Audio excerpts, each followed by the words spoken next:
Hola amigo, ¿qué tal? Muy buenas noches. Lunes 26 de octubre y hoy tocamos a César Vallejo en Ponteria Capac. ¿Qué tal mi querido Capac? Hola amigo, ¿cómo estás? Yo aquí todo bien desde mi humilde hogar. Primera vez que salgo con cámara, para que la gente, igual la gente ya me conoce, ¿no? De los sábados con Mano Arriaga, con Harry, ¿no? Pero esta es un, un programa con un objetivo diferente, que implica eh, cierto grado de conocimiento, ¿no? El sábado también, pero es más un poco acerca del instinto, ¿no? De poder reaccionar, de que la gente se divierte y se entretenga con nuestras acciones. En cambio, hoy es un poco más acerca de informar. ¿Estás ahí? ¿Estás ahí, amigo? Te Exactamente. pierdo. Yo te estoy perdiendo a ti, amigo. Creo que sí eres tú. No me pierdas, por favor.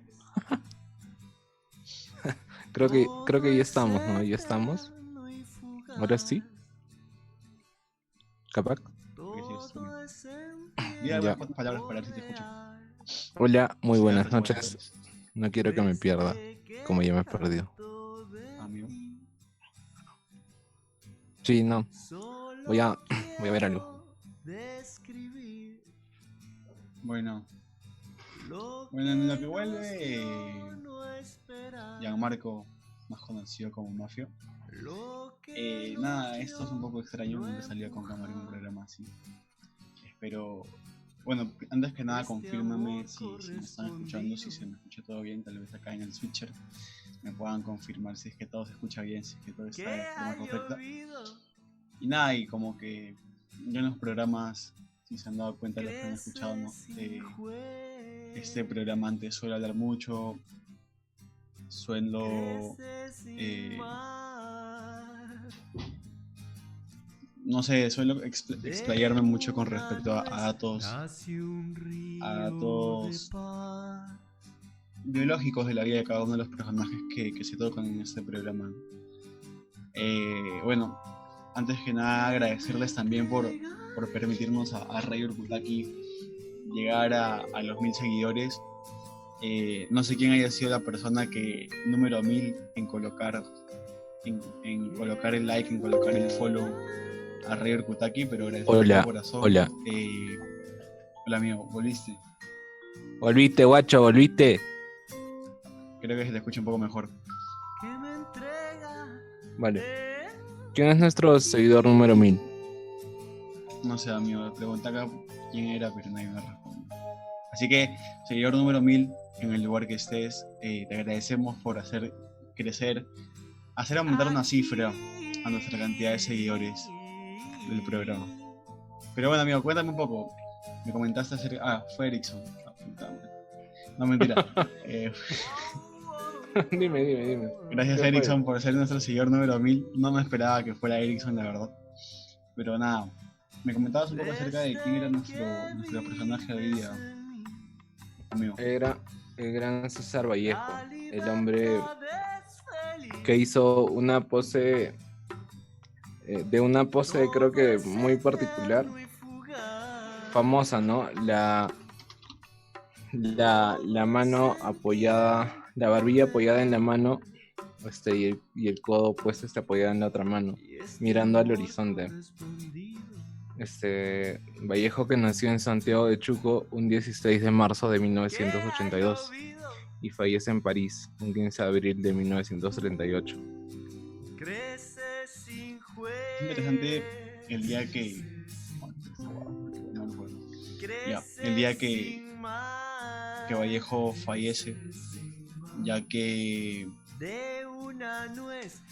es un Viernes Santo. Y menciono este tema de lo santo, de lo sagrado, porque Vallejo fue criado en una familia bastante religiosa. Sus abuelos eran curas. Sí, es un poco extraño, ¿no?, que un abuelo sea cura, pero como varios de ustedes saben, la santidad nunca está bien representada dentro de la iglesia. Entonces, sus abuelos, ambos abuelos, en cuanto al género masculino de la palabra, eran eran curas y le implantaron mucho la religión en la casa de en la cual vivía Vallejo, ¿no?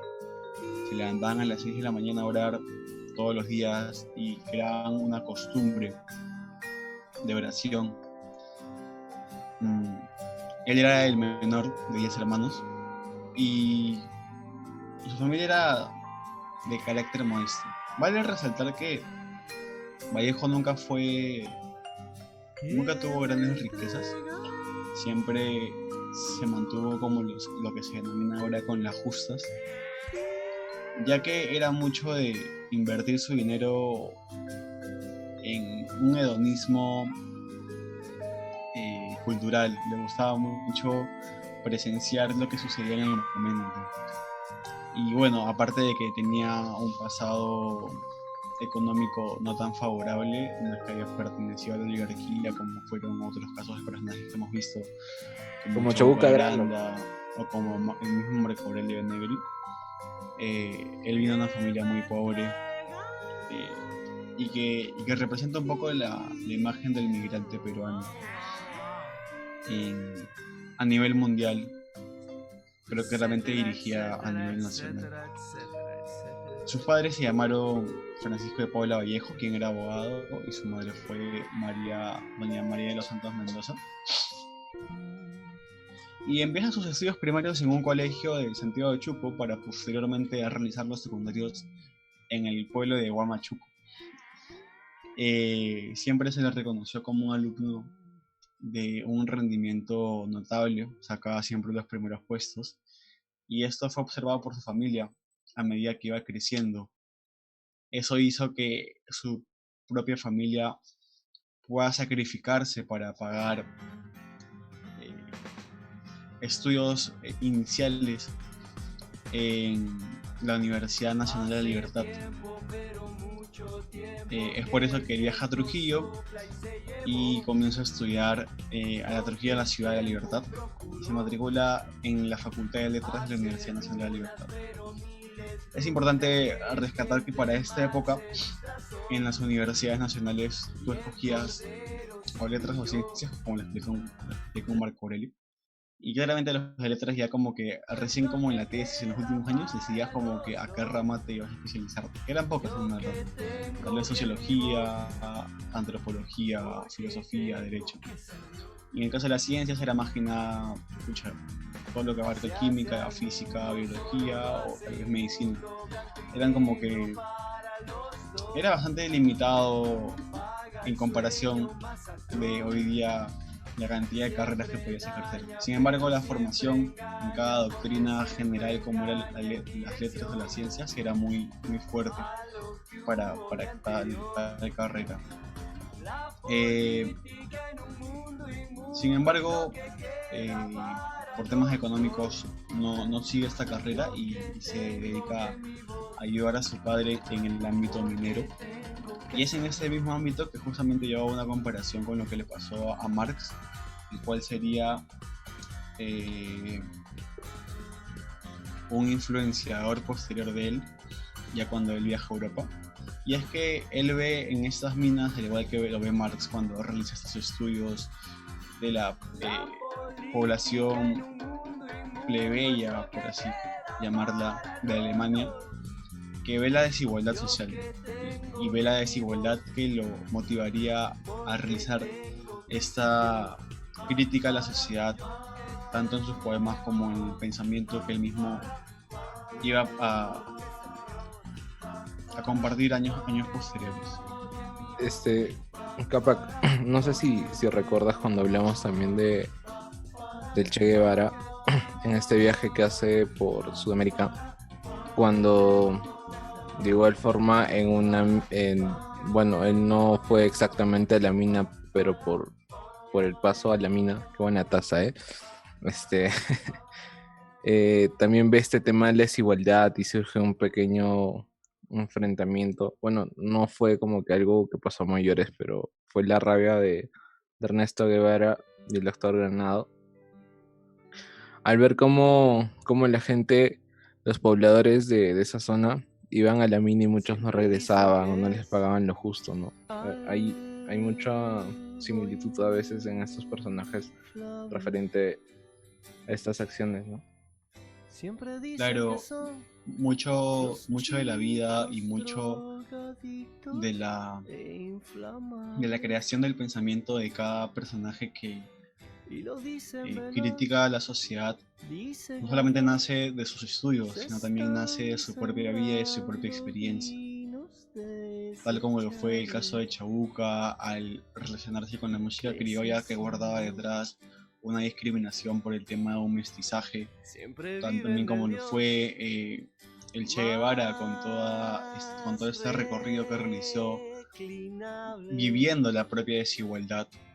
Y también lo vio Vallejo, y no solamente lo vio en el trabajo que él podía realizar, sino también se le vería posteriormente en las decisiones que tomaría con respecto a evitar ser influenciado por la burguesía, influenciado por o como que hacer de forma de protesta el rechazo a trabajo en su propio beneficio.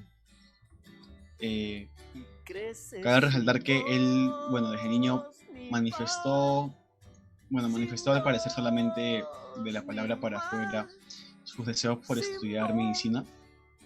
Se llega a inscribir en la carrera, más que en la carrera, en la Facultad de Ciencias de la Universidad Nacional Mayor de San Marcos, que para ese momento el decano de esta facultad era el científico Federico Villarreal, el cual hoy por hoy hay una universidad en su nombre. Pero Vallejo se le podría considerar, es raro ya, porque en el colegio él fue un alumno notable, pero fuera de él fue alguien un poco irresponsable, no le gustaba asistir a clases e iba solo las primeras semanas y después se retiraba. No hay datos que confirmen que asistió a los exámenes o a las evaluaciones que se le tomaban. Posterior a esta renuncia a estudiar en la Universidad de San Marcos, trabaja como precepto de un hacendado. Un poco irónico porque ese hacendado era rico, pero él necesitaba el dinero para ese momento. Los educa a sus hijos, y es para esta época, aproximadamente para finales de 1911, que publica su primer soneto en la revista Variedades, el cual es duramente criticado por el hijo de Ricardo Palma, Clemente Palma.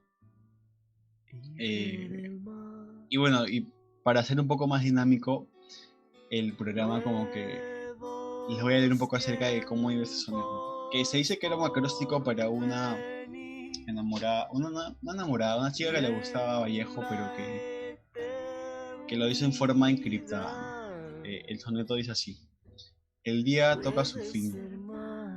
De la cumbre de un enorme risco baja el rebaño, pastor Garrido, que con pesadumbre toca en su quena un yarabí antaño.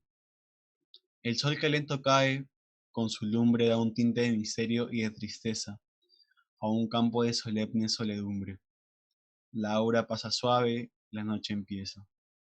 La choza pastoral está a la orilla de un río de corriente silenciosa. Hila en la puerta una india candorosa. Después los labradores en cuadrilla rendidos se recogen a la choza. De las 6 el reloj de una capilla. Y es un poco, se nota aquí la característica primariosa en el lenguaje de Vallejo, que, como vamos a ver, se va a ir transformando, va a ir cambiando como se le conoce, la estética de su propio lenguaje. Para la primera década de 1900, vuelve a Trujillo, trabaja en una hacienda azucarera, en la cual también no logra establecerse por mucho tiempo debido a esta forma de criticar a los abusos laborales que sufrieron en este trabajo. Y posteriormente a eso,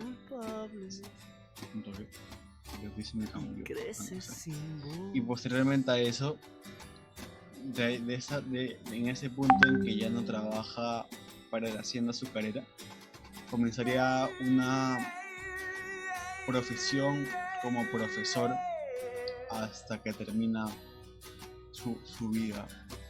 Bueno, por una profesión, por así decirlo, profesional.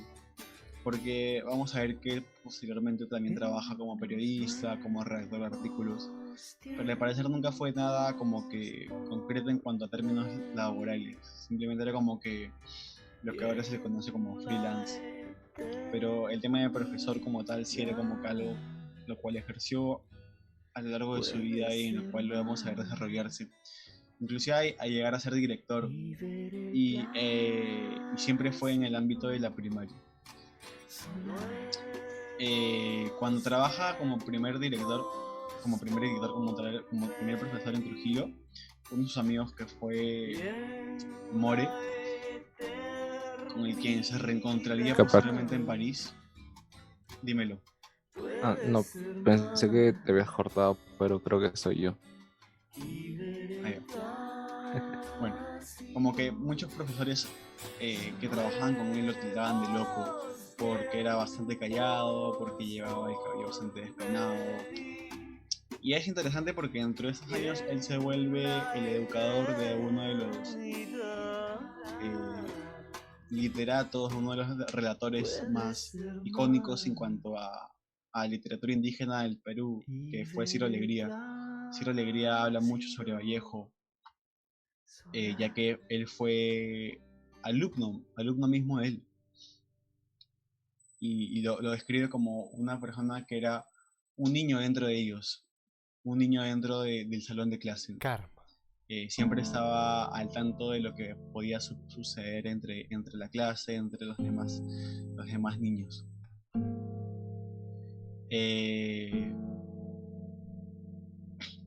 A la par de que trabajaba como profesor dentro de la escuela de Trujillo, retoma sus estudios en la universidad de la misma ciudad y comienza a publicar ya sus primeros poemas en lo que es la revista infantil, en la revista escolar Cultura Infantil.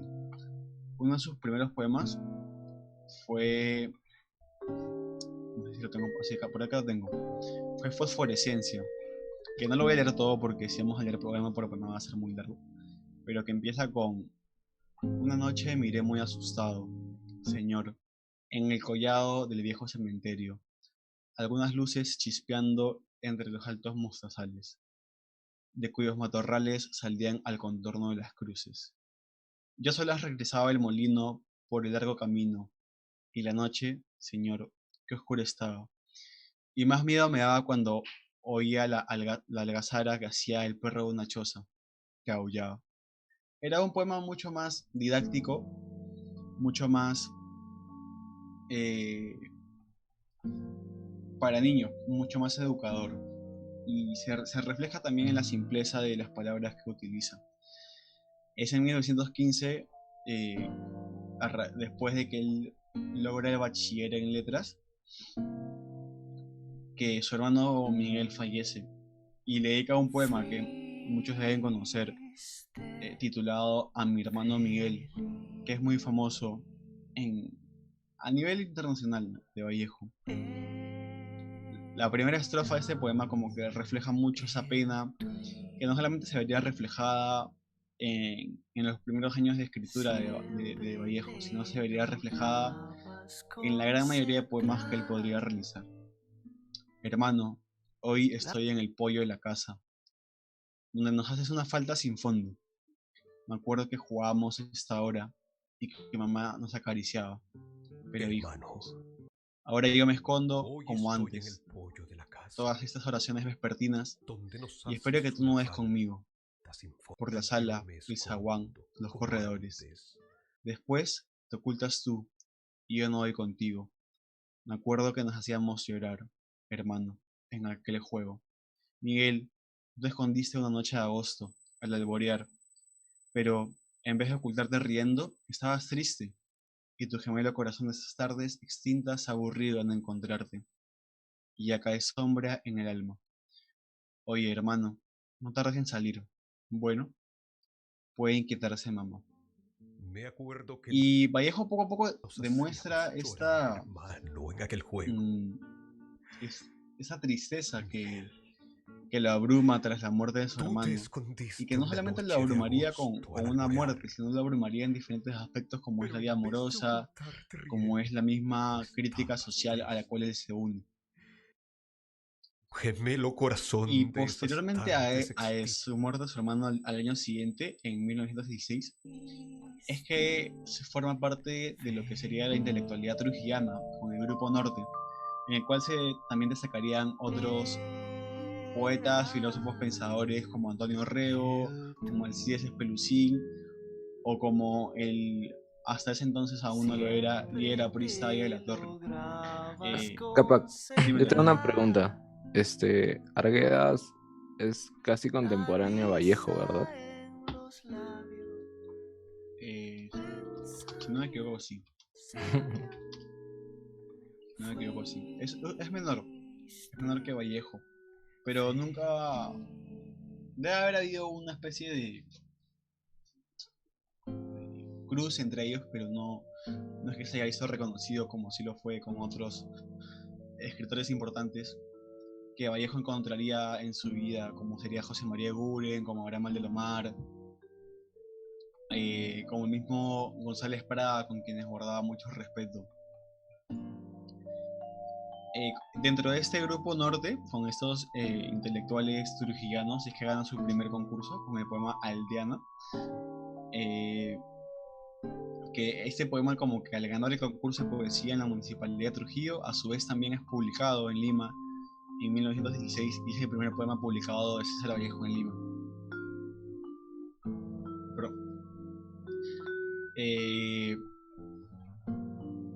tras culminar sus estudios de letras, ya pasados con el bachiller en 1915, se dedica a la jurisprudencia, que es el estudio de la ciencia del derecho. O sea, como lo mencioné, lo más probable es que haya combinado todo letras y se haya especializado en el tema del derecho. Tras culminar este bachiller, estos estudios en jurisprudencia, vuelve a Santiago de Chuco, a su natal Santiago de Chuco, porque estos estudios los realiza en Lima. Y siempre como que era bien recibido en las fiestas patronales que había en este pueblo, ya que la gente, tanto él como su hermano, los reconocen como trujillanos exitosos que han logrado ciertos reconocimientos tanto dentro como fuera del pueblo. Y debido a estos estudios en jurisprudencia es que se le encarga el labor de juez de paz en la región de Trujillo. Un juez de paz es como que un juez que no está a la altura como que para decir exactamente un caso, pero que se basa en una conciliación entre las partes que están peleadas y en una conciliación justa para poder resolver un problema. Y él se encarga más que nada en el ámbito de la familia, en cuanto a la tenencia de hijos, conflictos, tema de pensiones. Posteriormente a este regreso a su pueblo, él vuelve a ir a Lima debido a que había tenido un intento de suicidio por temas amorosos. Vallejo fue una persona que sufrió mucho por temas amorosos, se tomaba muy a pecho las relaciones que él tenía y sabía que esas relaciones venían con mucho sufrimiento porque sentía que su amor a la amada, al ser tan extremo, le debía ser perdonado. Si Marco Aurelio Negri lo hubiese conocido, tal vez lo hubiese recontraputeado. Tú sigues con esa con esa idea de Marco Aurelio Negri y el amor, ¿no? No la sigo, pero es como que algo que tal vez hubiese hecho Marco Aurelio con respecto a si lo hubiese visto a César Vallejo sufriendo por amor.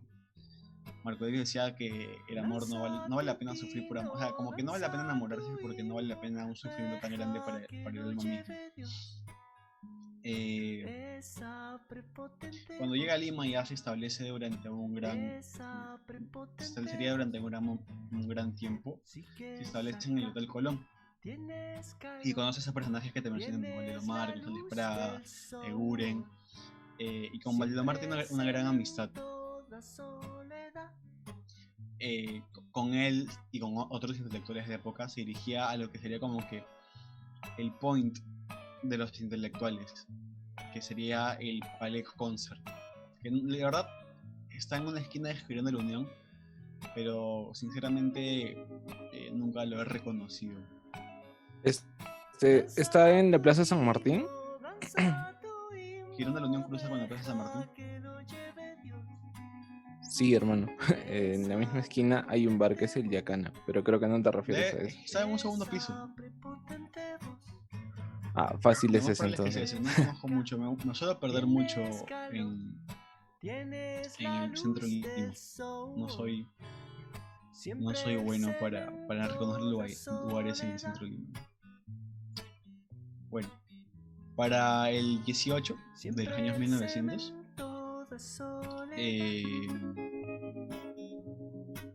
muere la madre de Vallejo, que sería gran influencia entre todos sus poemas. A raíz de ese fallecimiento es que la tristeza ahonda mucho más en los poemas de Vallejo.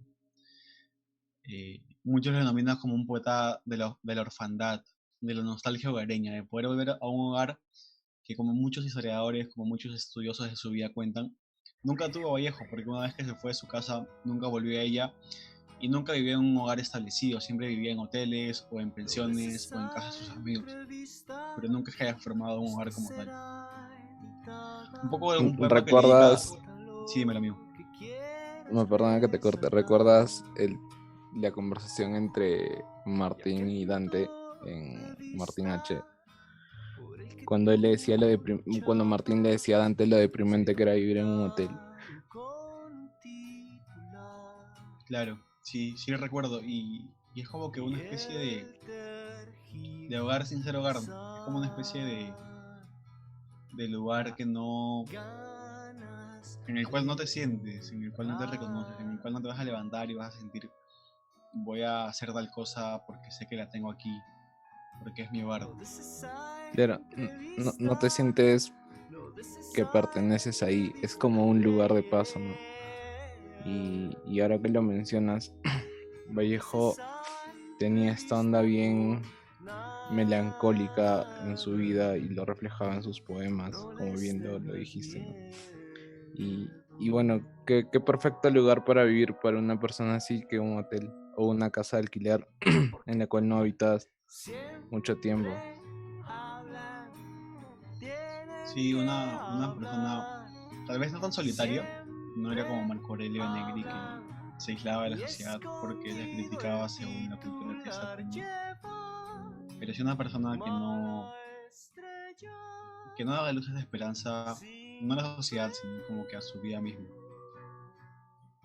Y con amor de su madre, un poema el cual le dedica es el poema de Trilce número 65, que es un poco muy melancólico, creo yo.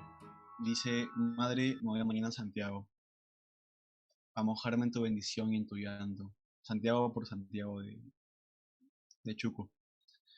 Acomodando estoy mis desengaños y el rosado de llaga de mis falsos trajines. Me esperará tu arco de asombro, las tonsuradas columnas de tus ansias que se acaban la vida. Me esperará el patio, el corredor de abajo con sus tondos y repulgos de fiesta. Me esperará mi sillón ayo, aquel buen quijarudo trasto de dinástico cuero, que para nomás rezongando las nalgas tataranietas, de correa a correhuela. Y estoy criando mis cariños más puros. Estoy ejeando. ¿No oyes jadear la sonda? ¿No oyes tasquear dianas? Estoy plasmando tu fórmula de amor para todos los huecos de ese suelo. O si se dispusieran los tácitos volantes para todas las cintas más distantes, para todas las citas más distintas. Así, muerta e inmortal, así. Bajo los dobles arcos de tu sangre, por donde hay que pasar tan de puntillas que hasta mi padre para ir por ahí. Humíldose hasta menos de la mitad del hombre, hasta ser el primer pequeño que tuviste. Así, muerte inmortal, entre la columnata de tus huesos que no pueden caer ni a lloros, y a cuyo lado ni el destino pudo entrometer ni un solo dedo suyo. Así, muerte inmortal, así. Y no solamente la incluiría en este poema, sino la incluiría en muchos más, o haría referencias a ella en muchos más poemas. Posterior a esa, bueno, no sé si le llega a superar, posterior a esa muerte de su madre, va a ir justamente a un cuarto solitario. Se vuelve profesor del colegio Barrios en Barrios Altos y llega a ser director. Para el año 1919 es profesor de gramática en cuarto y quinto de primaria del colegio Guadalupe. Sin embargo, por temas económicos y por temas de programación, el colegio no lo recontrata. Y es para 1919 donde comienza a romper ya los patrones clásicos de la poesía, tanto peruana como latinoamericana, con el lanzamiento de los heraldos negros, ya que introduce en él un lenguaje popular y cotidiano, un lenguaje más allá de no lo rico en el tema propio del lenguaje, pero sino en esta forma de elegantizar las temáticas propias del yo poético. Lo vuelve de una manera en la cual relate situaciones cotidianas de la vida de los peruanos o de lo que él vivía, y se concentra en acciones concretas que le permitan jugar con ellas al momento de colocarlas en su poemario.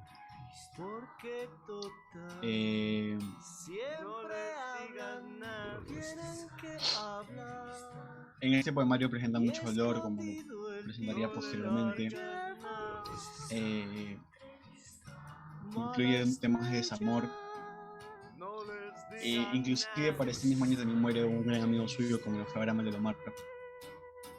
Abraham Alomar iba a escribir el prólogo de este poemario y no se cumplió. Y tenía un sueño de ir con Vallejo a los distintos lugares de la sociedad peruana para poder recolectar a los mayores intelectuales y formar un grupo intelectual que permita revolucionar la cultura popular en el Perú. Para el 20 vuelve a su pueblo de Santiago de Chuco, y es aquí donde se da, por así decirlo, la primera mancha o el primer proceso judicial de Vallejo, ya que es encarcelado tras un saqueo que termina con un muerto, y al cual se le acusa a Vallejo como culpable intelectual. A pesar de volver a la casa de su amigo Antonio Rego, de que salía esta amistad del Grupo Norte, es introducido en la cárcel en noviembre de 1920 y permanece allí durante 4 meses. En esta cárcel él ingresa con un fajo de papeles, el cual saldría transformado en trilce, dentro de los cuales también se encontraría la segunda obra de Vallejo, que sería premiada como lo fue la fábula de Gesta, que era una especie, ya no era tanto escrito de forma lírica, sino era ya un cuento más, no voy a decir más narrativo porque no sería adecuado, porque el narrativo es propio del cuento, pero sería una obra más narrativa, no un cuento más narrativo, sería una obra más narrativa. Durante su encarcelamiento, como que él recibe bastantes manifestaciones en contra del mismo, y además de haber lanzado ¿cómo decirlo? De haber lanzado esta obra que fue digna de un premio, también escribe escalas melografiadas, que eso sí son cuentos propios. Para el año siguiente, en 1921, en febrero, es liberado de manera condicional, aprovecha y se va a Lima. La obra de Trilce todavía no habría sido publicada, habría sido publicada solamente Los Heraldos Negros. Pero cuando llega a Lima, publica 3 poemas que estarían colocados en Trilce posteriormente. Sin embargo, este poemario sería recibido de manera indiferente, ya que sus estudiosos de su vida dirían que era una comprensión muy compleja para lo que era la actual Lima. Sin embargo, este libro se le conoce como la vanguardia hispanoamericana, ya que rompe con varios esquemas, más allá de los que ya había roto en Los Heraldos Negros. Rompe con esquemas tanto de estructura misma del poema, como esquemas en cuanto a la lingüística, en cuanto al uso popular, el uso de lenguas populares, de una lengua usada en la cotidianidad, pero no de manera para los lectores razonable. Sin embargo, esta obra sería valorada posteriormente, como suele pasar mucho en el país, se valora después de la muerte de sus autores varias obras, y sin embargo sería valorada no solamente acá en Latinoamérica, en el Perú, sino sería valorada a nivel internacional como una obra de arte que rompe esquemas y que es la obra más original a nivel latinoamericano, porque en Europa ya se veían obras de esta forma como las realizadas por Kafka o por el mismo Eliot, pero que en Latinoamérica no eran muy vistas todavía. Dentro de todas esas críticas de inaceptabilidad de esta obra por varios intelectuales de esa época, hay uno que sí la acepta como más como lo que es, como una obra correcta, como lo fue José Carlos Mariátegui, quien posteriormente se lo vería muy amigo de Vallejo y que inclusive le dedicaría ciertas líneas en su conocida obra de los 7 ensayos de la realidad peruana, en el ensayo acerca de literatura.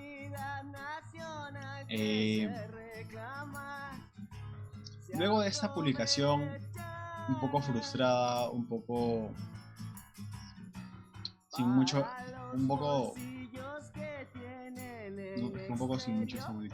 éxito de Vallejo, como que comienza a tener pequeños trabajos dentro de la capital. Es corresponsal del diario El Norte de Trujillo, desde la capital, mandaba sus artículos. Sin embargo, en abril del mismo año pierde ese trabajo y su proceso judicial se vuelve a abrir. Y es aquí donde viene una historia un poco conmovedora con su amigo Orrego, Antenor Orrego, ya que se dice que se le propone irse a París, pero que al fin y al cabo el que se va con él no es su mismo amigo, sino es su sobrino, quien es convencido por su tío para cambiar un ticket de primera clase del barco por 2 tickets que le permiten tanto a su sobrino como a Vallejo poder zarpar hacia París. Hay una carta que se ha rescatado con respecto a Antenor, que dice que va de la siguiente forma. Dice: he aguardado mucho tiempo estar en mejores condiciones económicas. No me ha sido posible.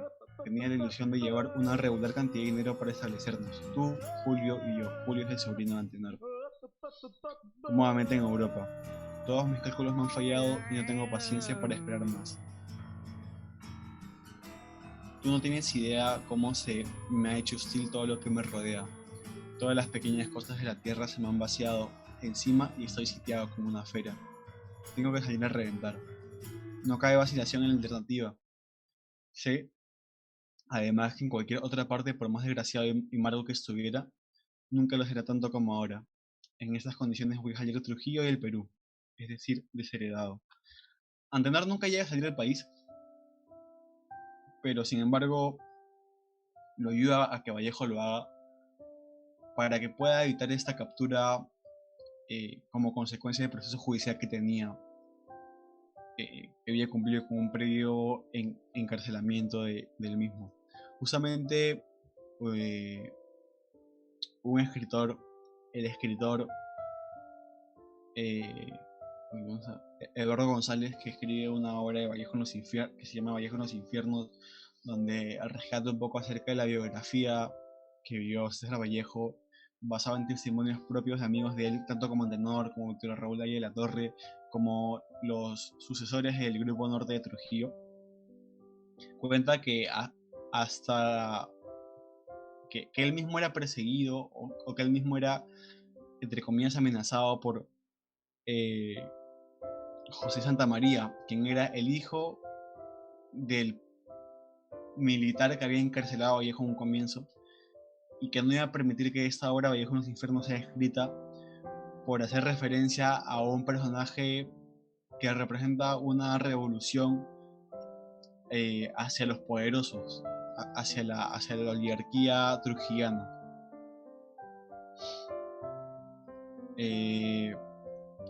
Posterior a este enrumbamiento a París, que duró 20 días,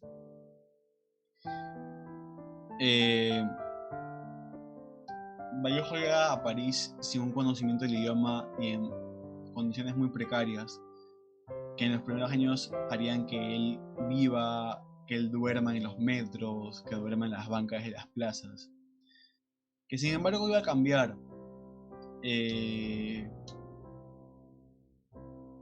debido a sus trabajos aún enlazados al Perú con diarios peruanos. Dentro de esta visita a París conoce a intelectuales, no europeos, pero sí latinoamericanos, que compartían el mismo idioma claramente para que se pudieran comunicar, como es el chileno Vicente Huidobro y el español Juan Larrea. Bueno, el español es de Europa, pero compartían el mismo idioma, que a Vallejo le permitía una facilitación en comunicarse con ellos. Y para 1924, tanto así como mandó un artículo al comercio acerca del boxeo, ya que era un fan del boxeo. En ese mismo año su padre muere, y a la vez también escribe Hacia el reino de los Siris, que es una obra narrativa también de Vallejo, una obra que no era, por así decirlo, que no guarda con las características que venía escribiendo. Si bien es muy triste, no era esa poesía tan melancólica que hemos venido leyendo. Para el 1925 gana una beca dentro de una ciudad parisina, dentro de un pueblo parisino, a la cual renuncia porque él decía que no le gustaba ser mantenido académicamente, y por la cual también se ve acá reflejada su cierta irresponsabilidad para acudir al centro universitario a poder cumplir con sus estudios, con sus deberes como estudiante. Toma un empleo de periodista, y 2 años antes de esto, en 1924, se entera de que la orden de captura que en el Perú se había mantenido como que en stand-by se vuelve a reabrir, por lo cual sus posibilidades de volver a Perú eran ya casi mínimas. Y es aquí en 1928, 4 años después de esta reapertura del proceso judicial a Vallejo, que se publica la conocida obra de Moretti, Los 7 ensayos sobre la realidad peruana, y que se le dedica estas líneas en la parte de los ensayos de la literatura. Vallejo en París escribe acerca de lo que sucedía en la propia ciudad. París, para ese momento, posterior a la Primera Guerra Mundial, se encontraba en una especie de confrontación con Estados Unidos, una especie de guerra tecnológica para esas épocas, guerra en cuanto a la moda, guerra en cuanto al deporte, una especie de guerra fría, pero sin ni siquiera una posibilidad de explosión de guerra, una guerra más cultural.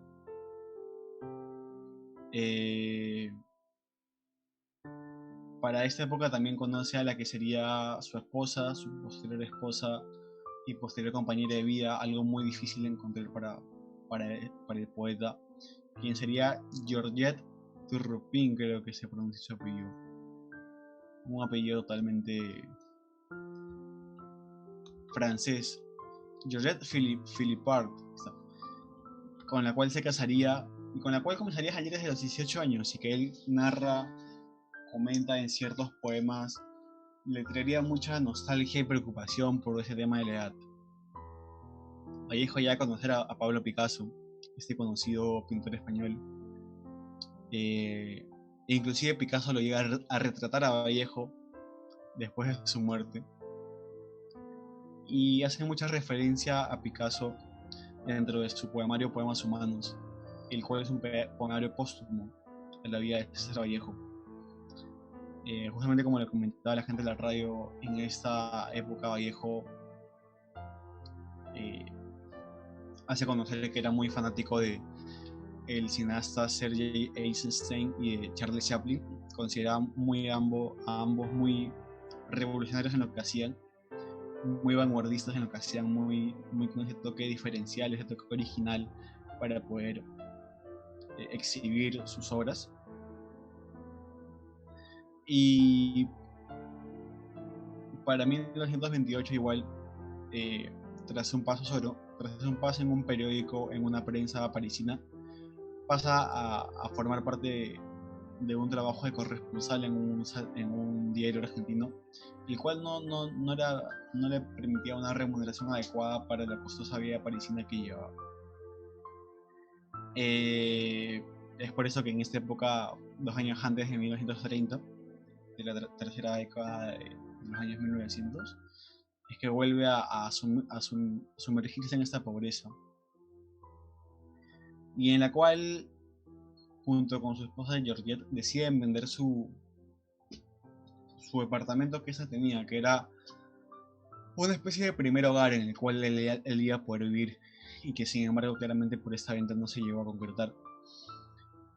Y es aquí donde yo rescato, o bueno, donde yo comento acerca del hedonismo cultural de Vallejo, porque esta plata que habían recuperado, que habían ganado a raíz de la venta del departamento, no la usan para poder subsistir, para poder ahorrarla, sino con ella viajan a Rusia, y en Rusia a Vallejo le permite escribir uno de sus libros que se convertiría en bestseller, como es Rusia en 1931, pero que también le permitiría conocer y vivir empíricamente lo que sería para esa época la revolución bolchevique. Luego, tras volver a París y escribir ciertos artículos un poco revolucionarios, es que es deportado a ese país y se instala en España, la cual le inspiraría con todo ese tema de la guerra civil española su poemario España aparta de mí este país. Para esa misma época también se adhiere el Partido Socialista formado por José Carlos Mariátegui en el Perú, y publica una segunda edición de Trilce en París. En España, cuando él se instala, ya era esa época de la guerra civil, en la cual él apoyaba claramente al Partido Republicano y se encontraba en contra de Francisco Franco y su intento de golpe de Estado a este mismo Partido Republicano. Él, claramente por su ideal comunista, socialista, Vallejo, que claramente no lo expresa, pero lo hace sentir en sus poemas, que daban una crítica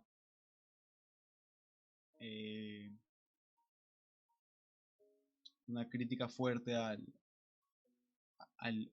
fascismo, y una crítica fuerte a la situación actual que vive España.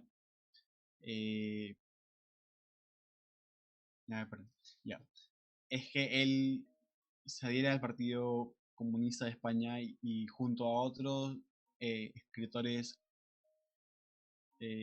importantes de esa época, como Pablo Neruda, como Octavio Paz, participa de una conferencia conocida como un congreso de escritores en defensa de la cultura. Era más que nada una conferencia antifascista. Es más, el mismo libro que él creó,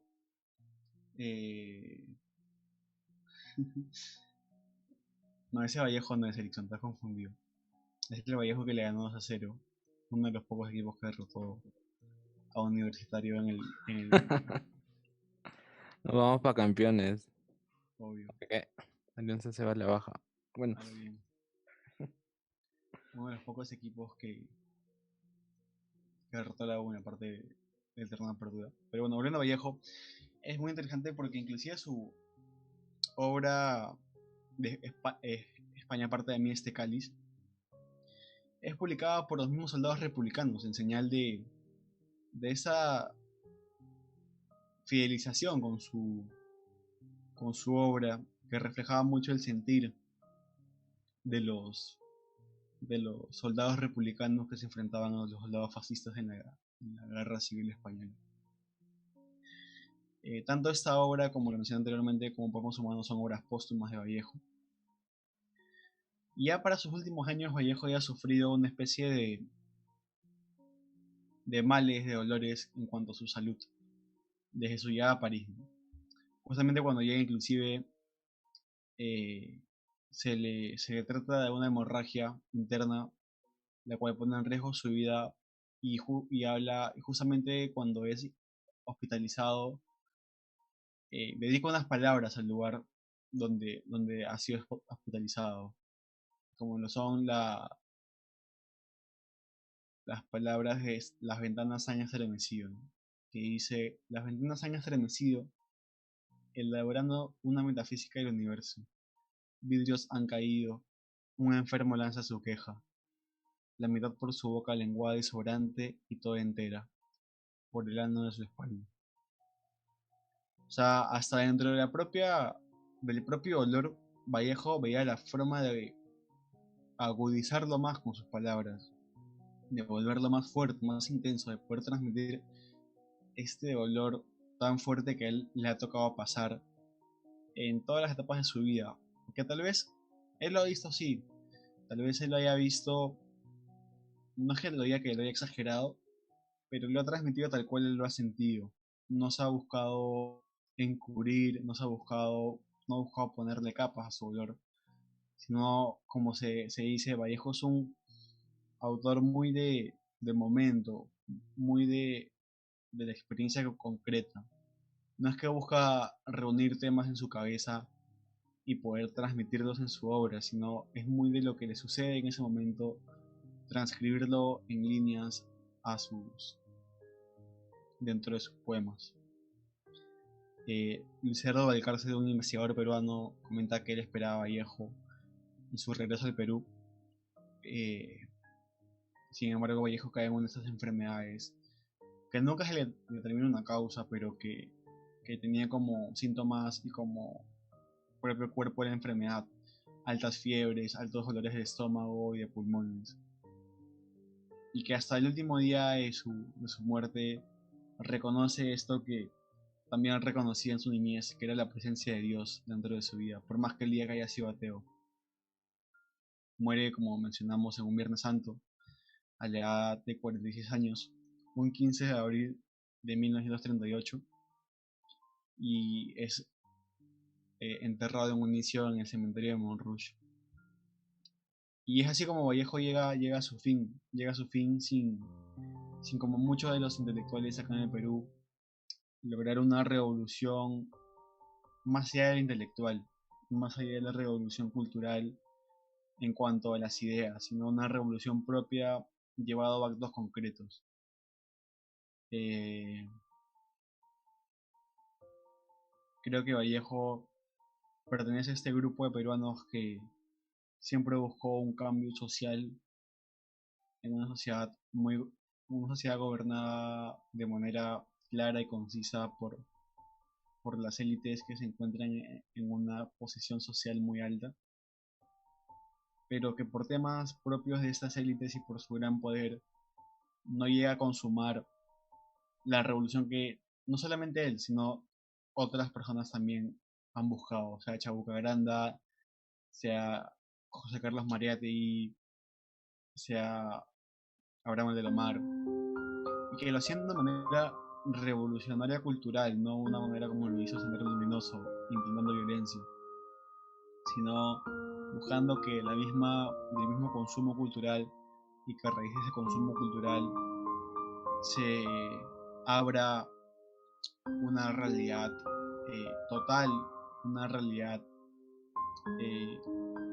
real, no creo que sea redundante, pero una realidad real de las cosas que se viven, y que sea a raíz de esto la forma en que el país cambie, no haciendo uso de actos violentos, no haciendo uso de manifestaciones violentas, no atacando ni haciéndolo mediante una agresión tanto verbal como física al bando contrario, sino agrediéndolo intelectualmente, argumentalmente, que creo que es la forma más inteligente de hacerlo. Aprovecho para mandar un saludo a mi amigo Denis Carrillo, que, que me dice buen amigo. Denis es compañero mío, bueno, fue compañero mío en la etapa de Eclipse en la obra de los Bufolídeos. Aprovecho para hacer un poco de cherry. Pero bueno, no es un cherry como tal, porque como va la situación, no creo que volvamos a legendarnos. Bueno, yo espero que sí. Y con respecto a lo que me pregunta Manu, yo analicé mucho a Vallejo. Es más, en mi colegio me pedían analizar a Vallejo para el examen de bachillerato internacional. Uno de los pocos poemas que recuerdo haber analizado es el de Piedra Blanca, caso de Piedra Negra, que narra un poco acerca de su muerte. Piedra Negra sobre Piedra Blanca, perdón.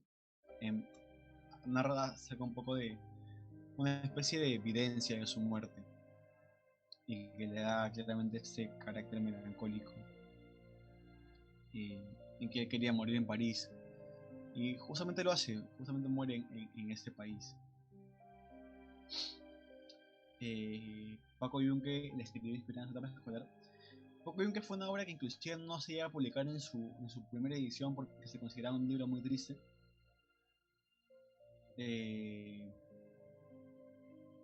Ya que narra la historia de ese niño que es discriminado. Pero no creo que haya sido inspirada en su etapa escolar, porque no creo que César Vallejo haya sido, como mencionarlo, transgredido racialmente de tal forma. Simplemente él busca mucho dar a conocer la realidad indígena de los diferentes países. Y también lo hace con España, por esas formas que apoya mucho al Partido Republicano, porque gran parte de la composición de ese partido estaba formada por los propios pobladores rurales de España. Yo creo que sí, a Vallejo se le puede considerar un artista porque hacer poesía también es arte. Yo creo que el arte va de la forma creativa o de la forma original de poder transmitir tus ideas. Es por eso que las ideas en el arte se transmiten a través del cine, la pintura, de formas no convencionales, sino de formas más artísticas. Y por eso creo que es necesario no desprestigiar ningún tipo de arte. Erickson nos dice, la realidad real de las cosas es algo con mucho sentido, teniendo en cuenta que en la sociedad actual existe mucho la realidad simulada, basada en individualidad, donde las cosas cambian sin esfuerzo ni compromisos o ideas. Yo creo que tiene mucha razón con lo que dice, ¿no? O sea, la realidad que tenemos hoy en día es una realidad que ya se nos ha sido impuesta, que es una especie de venda a los ojos, no del todo, porque claramente hay formas y cuestiones totalmente objetivas que sí se van a ver,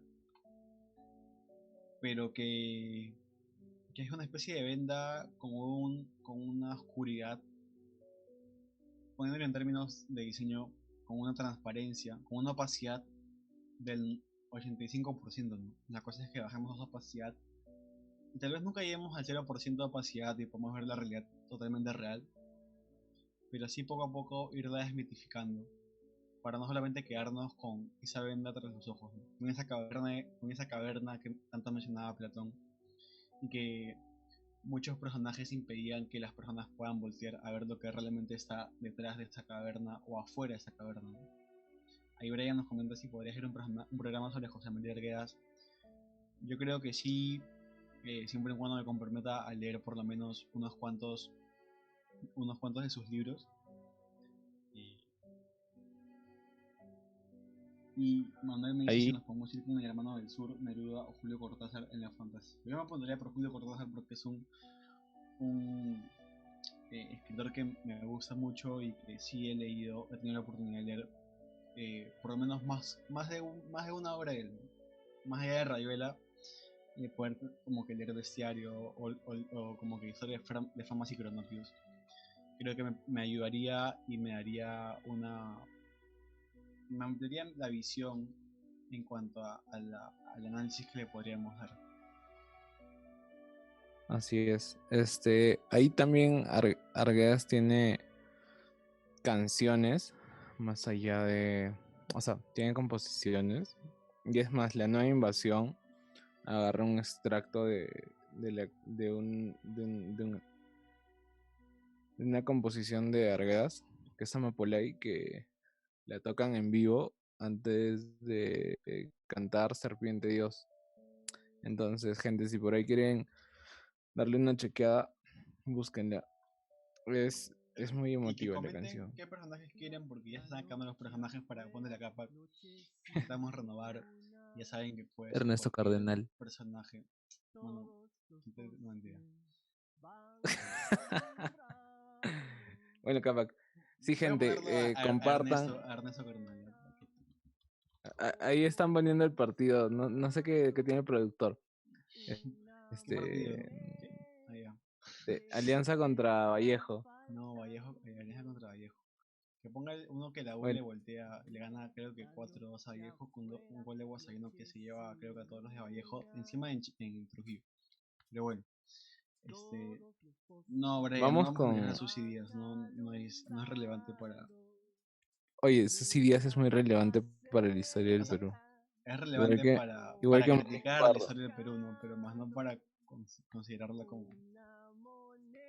como alguien que haya hecho algo, Po- po- no sé, trascendente. po-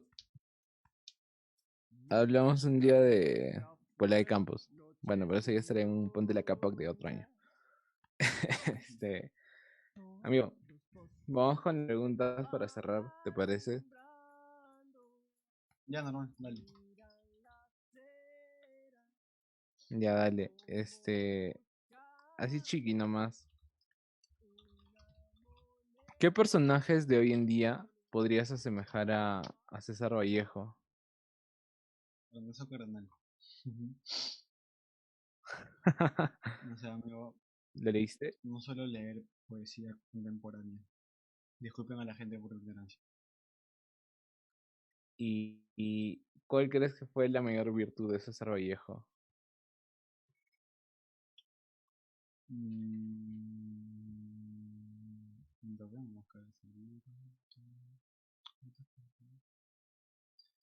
La mayor virtud de César Vallejo. Em, en verdad creo que fue eh, hacer, bueno, claramente siempre como al igual que Marco Aurelio, mucho, mucho de cabeza tuvo, o sea, mucho de inteligencia, pero a la vez como que siguió un campo que sabía que él podía explotar, como fue el campo de la poesía. Y al igual que cualquier artista, eh, hacer, más de que hacer lo que le gusta, explotar de manera correcta el campo en el cual él es bueno, en el cual es en el cual él es talentoso, y usarlo no solamente para su propio provecho, sino para en provecho de la sociedad. Creo que es una, una virtud muy importante de destacar. Por ahí de repente tienes algunos datos curiosos de César Vallejo. Más que un dato curioso, es Como, una anécdota que retrata mucho su, su carácter justo, que es que se comenta que una vez eh, Porras Renechea le da, le ofrece a Vallejo escribir un artículo para una revista que él tenía, y, y como que le dice, te voy a pagar tanto, y le introduce como que la paga en su en el bolsillo de su termo, ¿no? De su saco. Sin embargo, Vallejo le dice, perdón porque me estoy riendo de la noticia que han puesto el productor de Maldito. Vallejo le dice como que no, págame cuando ya haya acabado todo el trabajo. Y Vallejo en ese momento no tenía ni un sol en el bolsillo, pero no le importó como que no tenerlo. Le importó mucho más ser justo con un trabajo que realmente debía ser remunerado como el trabajo final. Otro anécdota interesante es que en la casa de uno de sus mejores amigos, con el cual también se reencontraría en España, Macedonio de la Torre, él nos cuenta, bueno, él nos cuenta, como bueno, digo, él nos cuenta, como siempre se contaba, le cuenta que Vallejo siempre iba con un terno plomo, cuando siempre se hacía con un terno plomo, ¿no? Y un día aparece con un terno negro en su casa y él le pregunta, ¿por qué has venido con un terno negro? Y dice, porque es- estoy en luto porque ha muerto mi terno plomo. Una gran anécdota, ¿eh? Y bueno, finalmente tú le quitas la capa a Marco Aurelio de Negri y se le pones a César Vallejo. Yo creo que es un poco difícil aceptarlo, pero creo que sí, por el mismo hecho de que Vallejo es una eminencia, un hito, carajo, un hito dentro de la, ¿Qué fue? de la cultura, cultura literata peruana. Tiene varios reconocimientos, y no solamente eso, sino tener reconoce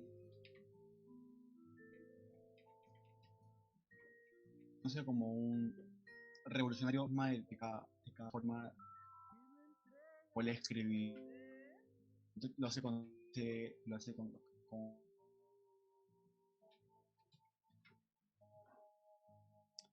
Este,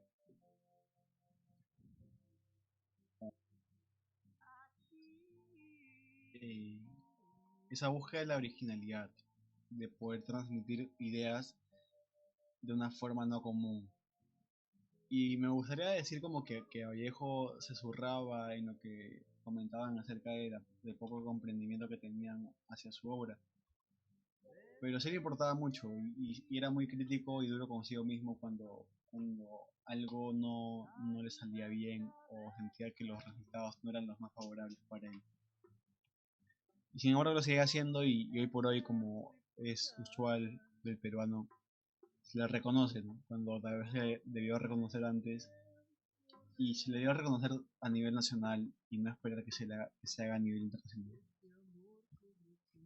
bueno, hermano, eso ha sido la breve, bueno, digo breve porque creo que si profundizamos en la obra de Vallejo podríamos tomarnos mínimo 2 horas más. Revisión de la biografía de César Vallejo. No sé si tengas algún comentario final y agradecer a la gente que ha estado acompañándonos durante todo el programa. No se olviden de compartir y comentar. ¿A quién tenemos el siguiente lunes?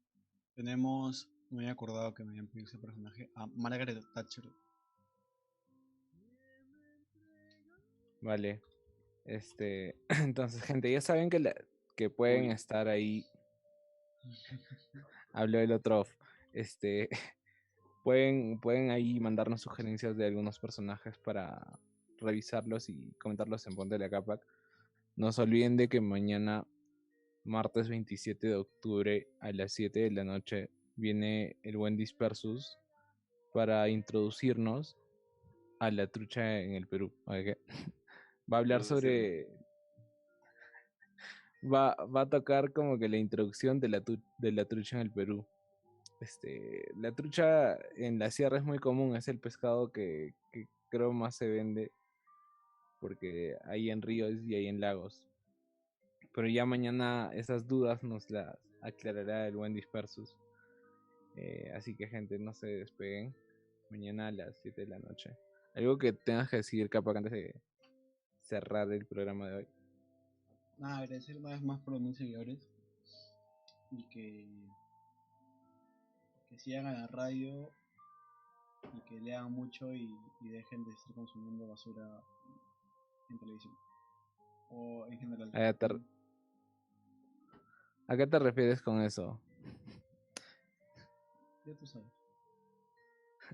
Bueno, gente, gracias. Ahora La nos única vamos basura con que musiquita. pueden consumir son esas noticias polémicas que salen los jueves por Red Kutaki. Así es, gente. Bueno, no es ni tan basura porque luego hay otras Claro, cosas detrás de, por pero eso ya. mismo, por eso mismo. Bueno, gente, nos vamos. Gracias, Capac. Gracias a producción y a todos los que nos han estado viendo. Nos vemos el siguiente lunes.